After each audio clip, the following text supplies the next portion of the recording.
personas. Ay, su merced, uno que se pregunta tantas cosas, su merced. Está preocupada, Ignorita. Sí, claro, su merced. Muchas preocupaciones, pero sobre todo además Ignorita nos contaba y nos decía que se confunde, Juan Camilo, se confunde porque no entiende si el presidente como que dice una cosa y dice la otra. Como la chimoltrufia.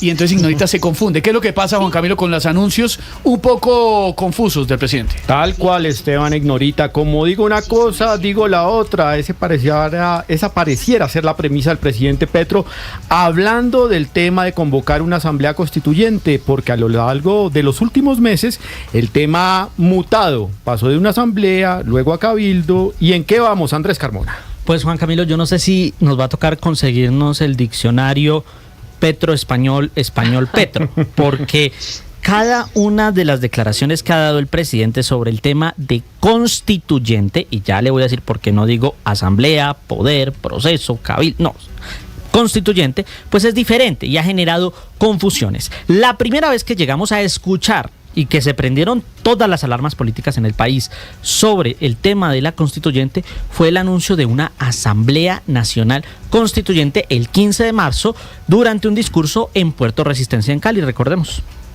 Si esta posibilidad de un gobierno electo popularmente en medio de este Estado y bajo la Constitución de Colombia no puede aplicar la Constitución porque lo rodean para no aplicarla y le impiden, entonces Colombia tiene que ir a una Asamblea Nacional Constituyente. 3 días después, en una entrevista en El Tiempo, lo leyó clarito. Asamblea Nacional Constituyente. Bueno. 3 días después, en una entrevista en El Tiempo, el presidente dice, la constituyente va a partir de unos cabildos abiertos. Ese mismo día la Casa de Nariño publica el ABC del proceso constituyente y en el primer párrafo señalan que es el mecanismo que establece la Constitución del 91, Asamblea Nacional Constituyente. Luego, el 21 de marzo en la Universidad de Córdoba le dijo a los estudiantes que se prepararan para otro tipo de asamblea constituyente. Escuchemos. Y eso significa, muchachos y muchachas jóvenes, que habría que recorrer. Bueno, hoy no se necesita ni en bus, ni en burro, ni a pie. Todas las universidades públicas de este país para que se constituyan las asambleas constituyentes estudiantiles y profesionales. Y nos vamos al 1 de mayo, en el discurso en la Plaza de Bolívar, donde también volvió a hablar de constituyente. Escuchemos. Un acuerdo nacional se escribe en letras constituyentes. Un acuerdo nacional es desatar el poder constituyente en Colombia, y el poder constituyente es la capacidad de la población de decidir. Y nos vamos al último momento, justo ayer, 30 de mayo, cuando él dijo, es que yo nunca hablé de constituyente. Escuchemos. Yo no he hablado aquí de una asamblea constituyente, como repite una y otra vez la prensa. Y menos aún que para reelegirme, los que se reeligieron fueron otros, no yo. Cambiaron la Constitución para ello. Aquí yo estoy hablando de un poder constituyente. No confundan el objetivo con los medios. Por eso es que hay que entender estas frases, porque si desde el 15 de marzo hasta ahora habló de asamblea constituyente, poder constituyente, proceso constituyente, referendo, acuerdo nacional, pues la confusión es evidente, tanto que incluso en su propio gobierno siguen confundidos, porque unos hablan de que sirve para el acuerdo de paz, otros dicen que no le jalan y otros incluso han salido a decir que es el camino para que Petro se pueda reelegir. Ay, hombre, Ignorita. Eso está enredado, ¿no? Imagínese, Ignorita. Sí, eso está Ese enredado. Diccionario es una hoja en blanco. Un poquito complejo, Ignorita. Bueno, don Alvarito, Antón, ¿quién gana y quién pierde con todos estos anuncios tan confusos que un día digo sí, otro día digo no, y así su merced?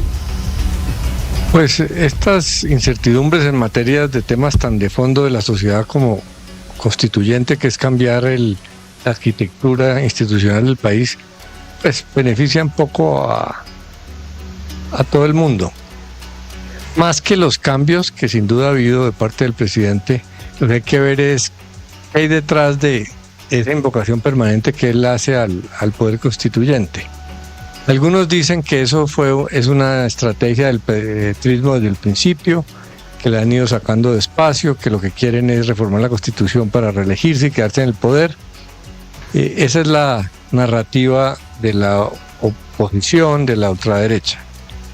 Hay otra opción, es en la que yo creo más, acepto que muy poca gente la comparte, que es que este proceso de polarización tan profundo es inevitable que lleve allá. Cuando un presidente percibe que se le está bloqueando en el Congreso, en las Cortes, que no va a poder ejecutar el mandato popular que tiene, pues piensa en que ese sistema, lo que llamaba Álvaro Gómez el régimen, no es legítimo y no permite que se imponga la voluntad de la gente. Entonces habla del poder constituyente, que es una manera de decir: aquí el verdadero poder está en el pueblo, y todos estos poderes constituidos, que son Congreso, Cortes, Gobierno, pues son de segundo nivel y están frenando la voluntad popular. Sí, señor. Eso es muy delicado, pero hay que tener en cuenta que Petro considera que hay un proceso para tratar de hacer un golpe blando, de sacarlo del poder. Algunos dicen que eso es risible, que eso lo dicen algunos loquitos. Pues no. Quien representó a todo el establecimiento político y económico en las elecciones es Federico Gutiérrez. Ha ido a la Comisión de Acusaciones a presentar una denuncia para que lo que busca es sacar del poder a Petro.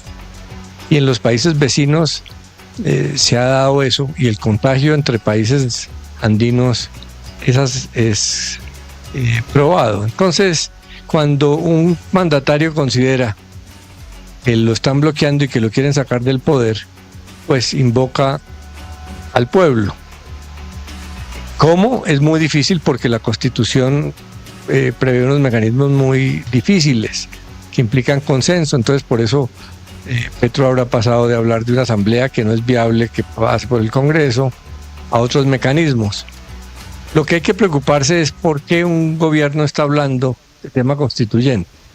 Y repito, hay una manera de acusarlo, simplemente decir que lo que buscan es la reelección. Claro. Para eso no hay mucha autoridad moral de eso, los críticos, porque los sectores de los críticos son los que realmente modifican la Constitución para quedarse en el poder. Petro ha dicho, y por ahora hay que creerle, que él no está interesado en la reelección. ¿Por qué estamos en esta situación? Yo creo que es por esa polarización tan grande. Cuando un presidente siente que lo pueden sacar, como le pasó al presidente de Perú, o más o menos parecido al de Ecuador, Claro. pues llega esto. Yo creo que es imprudente, claro, una reforma constitucional en este momento. No creo que además el petrismo no sacaría ventaja en una elección de esas. Entonces terminaría modificándose la Constitución del 92 desfavorablemente. No, imagínese. Pero hay que preguntarse por qué estamos en esas. Y si es solamente un capricho de Petro, o es una respuesta del presidente a un estado de cosas de polarización tan grande, donde buscan ilegitimarlo para sacarlo del poder, y él de alguna manera está respondiendo diciendo que esos poderes que lo persiguen son ilegítimos. Gracias, don Alvarito. Y don Pedrito, ¿cuál nos puede decir, su merced, quién gana y quién pierde con todos estos anuncios, concursos que hace el presidente, su merced?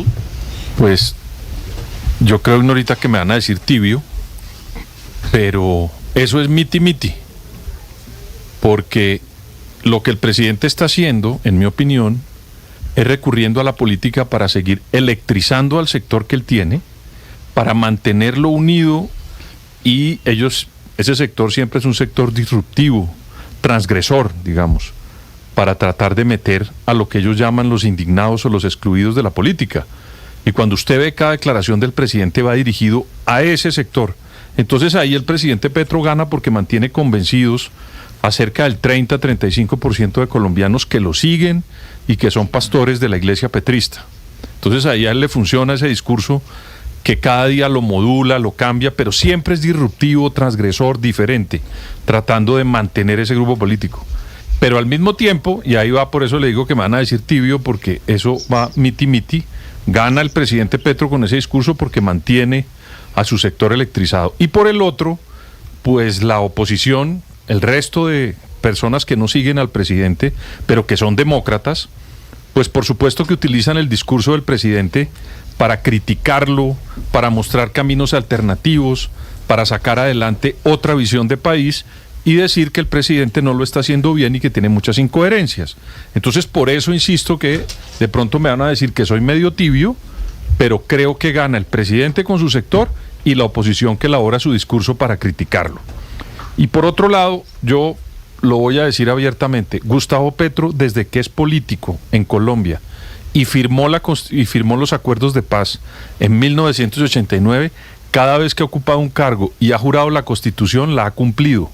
Ha cumplido siempre, sí. Siempre, Eso sí, hay que como decirlo, representante, claro. como senador, como claro, alcalde y ahora como presidente. Sí. Entonces, lo que creo es que juegan con eso los sectores petristas para mantener a su sector, porque es que el discurso es muy simple, no nos han dejado gobernar. Y ese discurso es un discurso que mantiene electrizado un sector, pensando en qué, Ignorita, en las próximas elecciones que hay de parlamento y presidenciales. Una persona que tiene el 35% puede estar pensando en tener un candidato tranquilamente en las próximas elecciones y tener una bancada importante en el parlamento. Pero si termina volviéndose Petro tecnócrata de un día para otro, pues ese sector, ese 35% lo va a abandonar. Y yo creo que el presidente está nutriendo su sector. Por eso yo creo que ellos son ganadores. Su fanaticada, su fandom. Su Ay, fanaticada. Dios mío, la política. Y por el otro lado, pues los opositores, por supuesto, también ganan porque tienen cada día discurso para abrir un nuevo camino. Ay, Gracias, Ignorita. don Qué Federico, cosas, gracias. Ignorita, ¿no? Hoy ha sido en este